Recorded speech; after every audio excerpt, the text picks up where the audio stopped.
बरकंडा स्थित सरस्वती शिशु विद्या मंदिर में वन नेशन वन इलेक्शन विषय पर गुरुवार को 12 बजे महत्वपूर्ण संगोष्ठी का आयोजन किया गया। इस कार्यक्रम में मुख्य अतिथि के रूप में केंद्रीय महिला एवं बाल विकास मंत्री अन्नपूर्णा देवी और बगोदर विधायक नागेंद्र महतो उपस्थित थे। कार्यक्रम की अध्यक्षता भाजपा जिला अध्यक्ष महादेव दुबे ने किया। कार्यक्रम के दौरान वन नेशन वन इलेक्शन के फायदे पर चर्चा किया गया। इस बाबत अन्नपूर्णा देवी ने कहा कि प्रधानमंत्री नरेंद्र मोदी का सोच है कि वन नेशन वन इलेक्शन होने से भारत को बहुत फायदा होने वाला है। बताया कि नीति आयोग के एक रिपोर्ट में यह बात निकलकर सामने आई कि 5 वर्षों में यदि एक बार चुनाव कराया जाता है तो 10 से 12 हजार करोड़ रुपए की बचत होगी। साथ ही हर बार चुनाव होने से आदर्श आचार संहिता लागू होती है, जिससे विकास योजनाएं प्रभावित होती है। वही कर्मचारी भी चुनाव कार्यों में लगे रहते हैं, इस कारण विकास कार्य पूरी तरह से रुक जाता है। इन्होंने बताया कि बहुत सारी party one nation one election के पक्ष में है।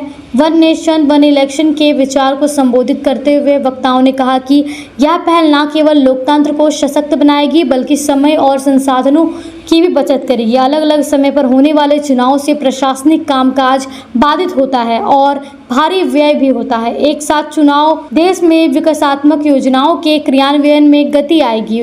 विधायक नागेंद्र महतो ने भी इस विषय पर जागरूकता फैलाने की आवश्यकता बताई और युवाओं से इस विचार को समझने और समर्थन देने की अपील की। इस अवसर पर पूर्व विधायक प्रोफेसर जयप्रकाश वर्मा, वरिष्ठ भाजपा नेता दिनेश यादव, पूर्व इंजीनियर विनय सिंह, प्रकाश सेठ, जिला परिषद अध्यक्ष मुनिया देवी, लोजपा के राष्ट्रीय अध्यक्ष राजकुमार राज, संगीता सेठ, शालिनी वैसिकियार, संजू देवी, विवेश जलान, मनोज संघाई, सुभाष सिन्हा, सुनील पासवान, रंजीत सिंह, दिलीप वर्मा, मुकेश जलान, हरविंदर सिंह बग्गा, नवीन सिन्हा सहित कई गणमान्य नेता व कार्यकर्ता मौजूद थे।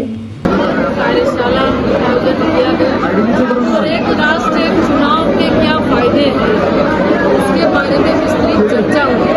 आज के युवा भी चाहते हैं कि अब ये एक साथ चुनाव हो और ये पहली बार नहीं है, पहले भी आज़ादी के बाद में ये होते रहे हैं चुनाव।